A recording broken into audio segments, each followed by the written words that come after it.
प्रेम एक ऐसी वस्तु है जो अजित भगवान को जीत लेती है। हमारी प्रीति क्यों नहीं प्रभु में हो रही? क्योंकि हमने प्रीति को अपने हृदय में रखा ही नहीं, फैला दिया है। अगर बटोर सकते हो तो समेट लो, इसी जन्म में प्रीति का महासागर हृदय में लहरा जाएगा। पर हम तो बटोरने निकले हैं और फैला रहे हैं। समिटे सो आशिक, फैले सो जमान, फैले तो संसार और समिट गए तो आशिक हो गए, हरि के आशिक हो गए।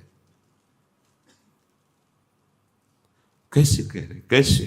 कोई नई बात नहीं कह रहे, अलौकिक बात नहीं कह रहे। कामी मिलत युवती, जैसे कामी पुरुष के हृदय में हर समय युवती का चिंतन होता है, शरीर के भोगों का चिंतन होता रहता है, उसको कोई उसमें साधना या प्रयास नहीं करना पड़ता। भगवत ऋषि जी ने भी बिल्कुल ठीक ऐसे ही कहा है कि जैसे कामी को युवती प्रिय है, लोभी को धन प्रिय, हे श्यामा श्याम ऐसे आप हमें प्रिय लगो। मदिराम पीतेव पान संयुक्त, जैसे कोई अधिक मदिरा पी लेता है तो उसको होश नहीं रहता। हम आपके नाम रूप में ऐसे खो जाए कि हमें होश न रहे, दिन है कि रात। जैसे भाई जी के लिए पद में है, पता नहीं कुछ रात दिवस का। भाई जी कब दिन गया कब रात? क्यों? वो दिन रात बहिर्मुख वृत्ति हो तो पता चले ना, वो तो प्रभु के प्रेम में मत वाले हैं। निश देउष जानत ना ही सजनी, एक रस भी जी रहे। हित सजनी जो हरिवंश महाप्रभु के लिए आता है, कब रात कब दिन गई कुछ पता नहीं, बस अपनी प्यारी जू प्यारे जू की सेवा में, उनके दुलार में मगन। निश देउष जानत ना ही सजनी, एक रस भी नहीं रहे। हमें ऐसी उन्मत्तता दे दो जैसे कोई बहुत मदिरा पी ले, कहां पैर रख रहा है उसको होश नहीं, मैं कौन हूं, कहां जा रहा हूं, कोई शुद्ध नहीं। ऐसे ही जब हमारी प्रीति समिट जाती है और वो प्रियालाल के चरणों में होती है तो एक उन्मत्तता चढ़ती है। पिय मूर्ति नैनन बसे तेहि रस रहाय समाय, ये लक्षण सुनि प्रेम के और न कछु सुहाय। और न कछु सुहाय फिरे अपने मद मातो, जैसे वो मदिरा के मद में वो शुद्ध खो बैठा है, ऐसे ही प्रियालाल की शुद्ध में ये देह शुद्ध खो बैठा। पांचों भूले देह शुद्ध। अब क्या स्थिति है? कुटुम देह ते जाए छूट सब ही विदिना। तो देह की क्या स्थिति, उसको कोई भी किसी भी तरह की परवाह नहीं। साफ संबंध समिट कर एकमात्र आराध्य देव में लग गए। बहुत बहुत सुंदर बात। जैसे मदिरा में उन्मत्त पुरुष जानता नहीं है कि क्या शरीर की स्थिति, क्या व्यवहार में बोलना, कहां बैठा हूं, क्या करना, ऐसे हे वृंदावन आप ऐसी उन्मत्तता दे दो प्रियालाल के चरणारविंद की कि बाह्य शुद्ध विस्मृत हो जाए। अधन इवाप्त महाधन, मुझ निर्धन के एक परम धन, राधा राधा राधा। श्री लाडली जो हमारी परम धन है, महाधन दे दिया वृंदावन। बस हम इस धन को ऐसे संभालें, ऐसी महत्व बुद्धि रखें जैसे किसी गरीब को बहुत धनराशि मिल जाए, फूला नहीं समाता, ऐसे मुझ निर्धन को परम धन युगल सरकार मिल गए। नाथ अनाथन हित समर्थ मोहन श्री राधा, बस हम आसक्त हो जाए इस परम धन में। पर महत्व बुद्धि हमारी ऐसी नहीं हो पा रही। अगर हम सत्संग ध्यान से सुने, मनन करें और जैसा आचरण कहा जा रहा है वैसे करें तो ये बुद्धि आ जाएगी। राधा नाम सुनते ही हृदय में ऐसी एक मधुर पीड़ा होगी, आप रोए बिना रह नहीं सकते। रूप की झलक आने लगती है, फिर तो विवशता होती है। विवशता, जो मन अभी चंचल है वो पंग हो गया, विवश हो गया, सामर्थ्य ही नहीं उसकी कि वो कहीं जा सके। बहुत ये एकांतिक रस है, साधनों से परे रस है, ये कृपा का मार्ग है वृंदावन। उपासक के हृदय में ये बात बैठ जाती है कि मैं बहुत अधम हूं, बैठ जाती है। जैसे दर्पण में देखे तब पता चलता हम कितने सुंदर हैं, ऐसे ही जब सत्संग रूपी दर्पण, गुरु कृपा रूपी दर्पण सामने होता है तब दिखाई देता है कहां प्रियालाल, कहां मैं नीच अधम। अब तो बस एक कृपा का ही सहारा है। बहुत सुंदर शरणागति हो जाती है। सत्संग, सदगुरुदेव की कृपा हमारा दर्पण है। हम हैं क्या? हम एकांत में अपने को बड़े सद्गुणी भजनानंदी मानते हैं, पर जब हम संत संग करते हैं, जब हम महापुरुषों के सामने बैठते हैं तो मानो दर्पण के सामने, तब पता चलता है कितना धैर्य है, कितना अनुराग है प्रभु में। देखा है, पूरी रात रोते देखा है महापुरुषों को, जब समीप रहे बड़े गंभीर, कोई जान नहीं सकता कि प्रीति है, कोई नहीं जान सकता। शांत एकदम, किसी भी स्थिति में कोई भाव प्रदर्शन नहीं। एकांत हुए तो फिर जो विकलता देखी तब लगा कितने प्रवीण हैं छुपाने में, कितना अपार प्रेम श्री जी से है। विकलता देखी, विकल जरा सी श्री जी की बात, जिसे भ्रमण में रहे साथ कर, चलने की सामर्थ्य नहीं रही, बैठ गए।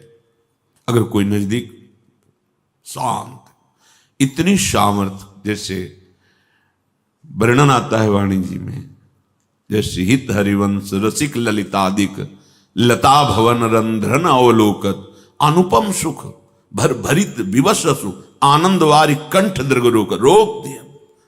आंखों में आंसू नहीं आ पाए, कंठ रुद्र नहीं हो पाया, अवरुद्ध नहीं, क्योंकि श्री जी की सेवा है, श्री जी के रूप रस का पान। तो ऐसी सामर्थ्य है कि कोई जान नहीं सकता। पर ये स्थिति तभी आती है जब पहले हमारे हृदय में दैन्यता आ जाए। देखो, बड़े बड़े महापुरुषों में देखा गया कितनी ऊंची स्थिति के महापुरुष हैं। श्री सूरदास जी स्वयं अपने आचार्य चरण को, हरिवंश महाप्रभु को देखे, क्वाहम तुच्छा, अरे जिनकी एक कृपा कोर हो जाए तो लाडली लाल हमारे, महिमा तेरी कहा कहूं, श्री हरिवंश दयाल तिहारे द्वारे बटत हैं सहज लाडली लाल। बांट रहे हो लाडली लाल, और वो क्या कह रहे, क्वाहम तुच्छा, कहा मैं तुच्छ, वो बोल रहे अधमा प्राण्य हो गर्भ कर्मा, कहां अपराधी। आश्चर्य है, कैसी दैन्यता आचार्य चरण के, किसी भी महापुरुष के वचन, श्री सूरदास जी महाराज के वचन, मोशम कौन कुटिल खल कामी, तुम सो कहा छिपी करुणा में, सबके अंतर्यामी, मोशम कौन कुटिल खल कामी। मेरे जैसा कपटी खल कामी कोई नहीं होगा। रात दिन प्रभु की लीला में डूबे रहते हैं। क्या अपने को कह रहे, मेरे जैसा कपटी कुटिल खल कामी नहीं होगा। और हम झूठ नहीं कह रहे, आप सबके हृदय में विराजमान अंतर्यामी हो, आप देख रहे हो। जैसे पीठ पे तिनका पड़े तो कुछ फर्क नहीं पड़ता, लेकिन आंख में थोड़ी भी तो बहुत कष्ट देते हैं। ऐसे ही महापुरुषों का हृदय आंख जैसा है। अगर स्फुरना भी हो गई काम की तो अपने को कामी मान लेते हैं। जो भगवत नाम रूप लीला में चित्त नहीं लगाए हैं, तो बड़े से बड़ा अपराध भी उनको कोई फर्क नहीं पड़ता। लेकिन जिनका हृदय पावन है, जरा सी स्फुरना किसी कारण से हो जाए असहनीय हो जाती है। किशोरी जी के विरह में जे भी चिंतन किया तो शरीर में आग और कुटिया में आग। रन वारे क्या रन वारे, हाँ, वो श्री जी को अपना आराध्य देव मानते। वृंदावन ब्रज में जो भी रहेगा जय श्री राधा तो बोलना ही पड़ेगा। वो तो थे ही चरणारविंद के आसक्ति। उनके मन में आई कि द्वारिका दर्शन करने। श्री जी ने स्वप्न में आके मना किया कि नहीं, जो हमारी चरण उपासना उसको कहीं जाने की जरूरत नहीं, सब वैभव यही है, प्रीतम हमारे यही हैं, हमारे प्रीतम कहीं बाहर नहीं गए। जगह पर उनके इतना लालसा द्वारिकाधीश के दर्शन की थी, उन्होंने समझा स्वप्न है क्या ऐसा। गए वहां दर्शन की छाप आदि लगाई, जो वैष्णव चिन्ह होते हैं द्वारिका में छाप, जब लगा के आए तो फिर रात में स्वप्न आवाज आई, दर्शन नहीं। अब तू सखी मेरे योग्य नहीं रह गई, अब तू सत्यभामा और रुक्मिणी की दासी बन सकती है, मेरी नहीं, क्योंकि द्वारिका की छाप लग गई। अब तो पक्का लगा कि तो श्री जी की ऐसा ही स्वप्न में बोली थी, हा राधे तुम करुणामयी, हा राधे। अब न रूप आ रहा है, न वृंदावन की लीला का चिंतन, न वृंदावन का भजन। ऐसी विरहाग्नि बढ़ी कि अब तो जी नहीं सकते आपके बिना। शरीर भस्म हो गया, कुटिया में आग पूरा। श्री जी के पास गए, इस शरीर में छाप लगने के कारण ही तो हुआ, भस्म शरीर, और श्री जी की सेवा में गए। बड़े महापुरुषों की कितनी सूक्ष्म वृत्ति। तो परिकर समझ रहा था कि कुछ न कुछ तो उनका आज हमारी इच्छा है, पहले वृंदावन की परिक्रमा लगाते हैं, फिर आप जैसा आदेश करेंगे। नाम कीर्तन करते वृंदावन शांत हो, वो विचार ही शांत हो, वृत्ति ही शांत। उनका कल प्रसाद कहां से आया था, तो कहा उस समय श्री गोविंद देव जी यहीं विराजमान थे। श्री गोविंद देव जी सीधे उठे, वो अपने हैं, कोई पराये थोड़ी प्रभु। मंदिर में गए और बोले प्रसाद ना पाऊं, तो प्रसाद अपराध लगता है कि प्रसाद का तिरस्कार, प्रसाद पाऊं तो ये वृत्ति आती है, मतलब करूं तो क्या करूं। भगवान जिससे बात करते हैं केवल उसी को सुनाई देता है। भगवान बोले हमने कब कहा है कि भरपेट पाओ, किनका ले लेते, भरपेट पाने कौन कहा। और देखो वो वैश्या कलकत्ता की आई थी, उसने बहुत भाव से भूख लगा, हमने तो पाया। आप पा सकते हो, सब समर्थ हो, तो फिर किनका पाओ, थोड़ा किनका लो, मधुकरी पाओ। जरा सी वृत्ति आई तो उनको प्राण न्यौछावर करने की बात आ गई। नहीं ऐसा कर, पर अपने लोगों को फर्क ही नहीं पड़ता, क्योंकि प्रीति नहीं है, अभी हृदय पवित्र नहीं हुआ। प्रभु कैसे कह रहे, मोशम कौन कुटिल खल कामी। जब दैन्य ही नहीं तो प्रीति कहां।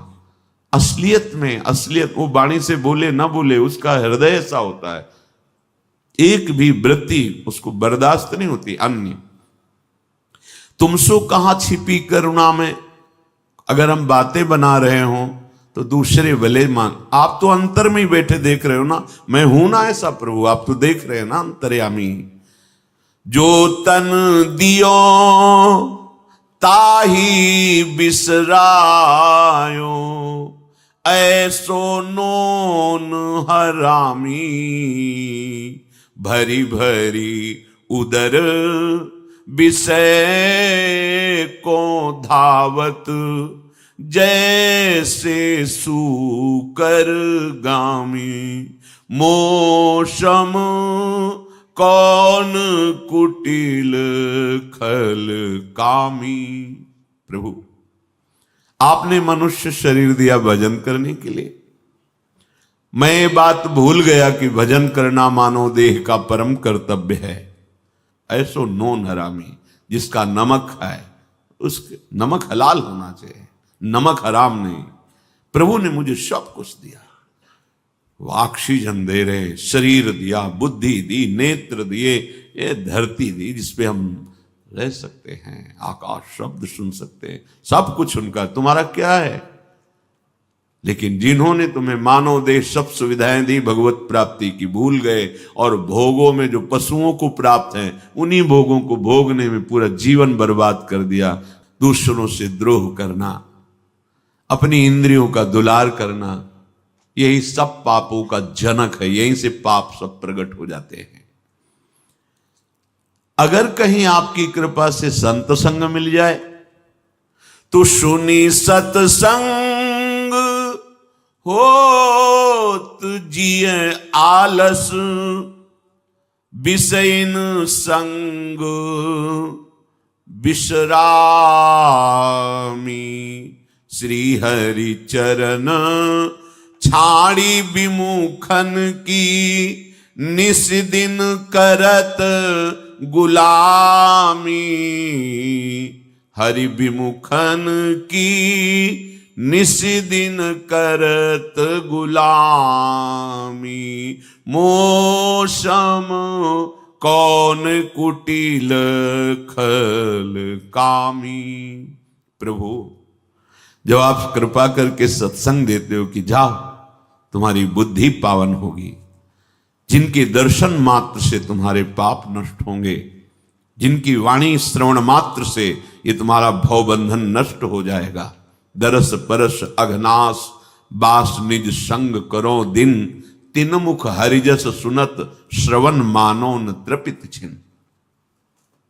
बिना ही प्रयास होए भवभंगा। वहां जाने में आलस लगता है। कितने गृहस्थ तो दूर दूर के आकर के लाभ ले जाते हैं, प्रार्थना करते हैं।